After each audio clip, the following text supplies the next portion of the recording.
Hello Internet, my name's Lave, and this week, or rather 2 weeks ago, I was invited to an early press screening of a film called Dare to be Wild. So I was there representing Fens Media and it was really exciting. I've never been to a press screening before, but unfortunately the film was average at best. So what's it about? Well, it's a biography about an Irish landscape designer gardener called Mary Reynolds and her struggle to enter and compete in the Chelsea Flower Show competition back in 2002. Along the way, she falls in love with Christy, who is a botanist who has the skills and the knowledge to help her build and accomplish her dream.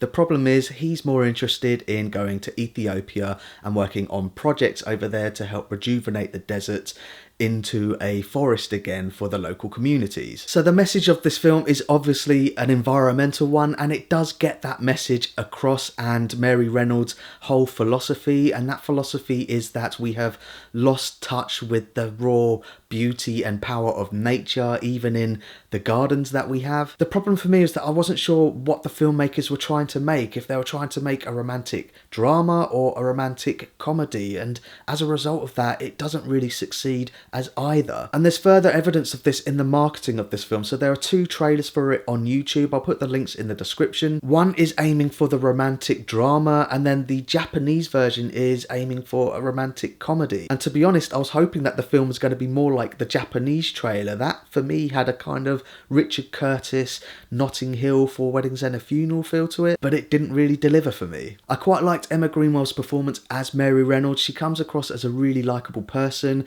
but I'm not sure on some of the creative decisions that they've made in telling her story. For example, in one of the early scenes, she has an apocalyptic vision of the future. And then in a couple of other scenes, she hears voices telling her to enter into the Chelsea Flower Show. If I ever met the real Mary Reynolds, I would ask her if that kind of stuff happens often. Might want to get that checked out. And I'm not sure that I bought some of the interactions that she had with some of the supporting cast who just aren't developed at all. So when she's trying to enter the Chelsea Flower Show, she keeps calling the secretary of the administrator who has a cold when she's speaking to her on the phone. She then sends her some herbs which helps her sort it out. So the secretary helps put through her application. And then when she drops off her application and they meet for like 30 seconds, the secretary says, "Do you know what? You're a real breath of fresh air around here." I was like, what? You've only just met her. That's so forced. Tom Hughes plays Christy. Now, I do think that he's a good up-and-coming actor. Check out Cemetery Junction for a better performance because he's not got much to work with here. Considering this is a biography, there's something about his character and the relationship that develops between them that just feels very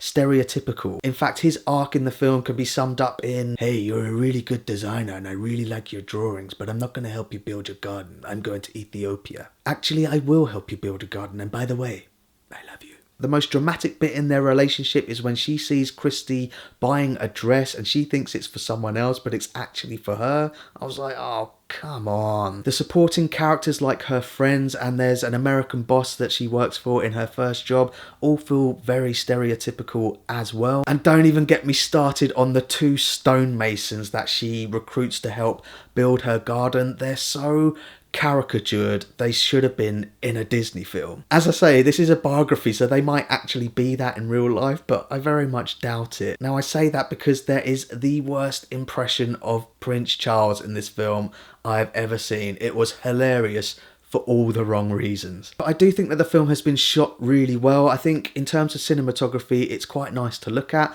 However, it is let down by some really weird post-production shots, which really made it feel like a student film at times. And the ironic thing is, they didn't need to do it. Overall, this film just fell a bit flat for me and just didn't blossom, pun absolutely intended. So that's my thoughts on Dare to be Wild, and pause the video if you want to take a closer look at my enjoyment tracker now. I'm really struggling to think who the target audience for this film is, and I think I've got an answer. I think the target audience for this film is Mary Reynolds. I don't think they thought beyond that and thought to make it more appealing to other people. And being a film about horticulture and gardening, it hasn't got a very wide net in the first place, so I was hoping that they would at least make the characters interesting and know the identity of this film. I think they should have made it more like a Richard Curtis film and gone for a more of a romantic comedy. There's no doubt in my mind that the director of this film is clearly a fan of Mary Reynolds, and if anything, it feels like a love letter to her. But I do think that she got a bit carried away with it. For example, near the end of the film,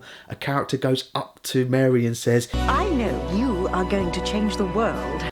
hang on a second, that's a bit much, isn't it? Yeah, totally not buying it, but I do understand the underlying message about protecting the environment. That's admirable. What was interesting for me, though, at the press screening, there were a couple of gardening journalists and a garden blogger there, and I turned around at the end of the film and I asked them if they got the gardening side of the film right, and they unanimously went, no! So thanks very much for watching my review of Dare to be Wild. If you've seen it, please tell me what you thought about it. If you're a fan of Mary Reynolds, please tell me if you think that they got it right. And please give the video a like and don't forget to share the lave. To be wild.